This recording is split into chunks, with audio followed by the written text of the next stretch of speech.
šitas, jėga čia reik filmuot.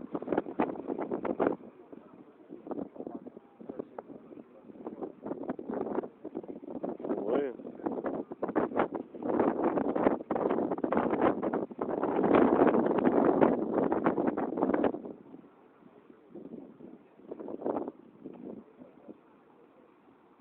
Jaunasis Dovydas Štirba šiandien baigė oficialaus Lietuvos automobilių slalomo čempionato pirmenybių pirmo etapo važiavimus ir dabar žengiame į sportinio vairavimo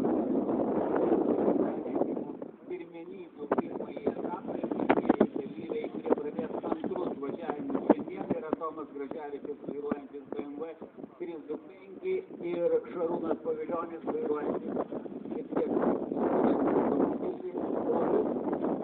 net ir nešiekės. Kokie buvo pirmieji važiavimai, kokie buvo pirmųjų važiavimų laikai jų abiejų. Svarbu, kad važiuoja antruose važiavimuose, kad viskas yra tvarkoj.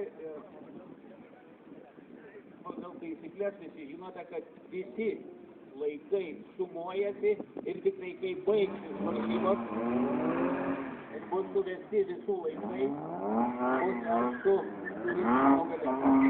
Nors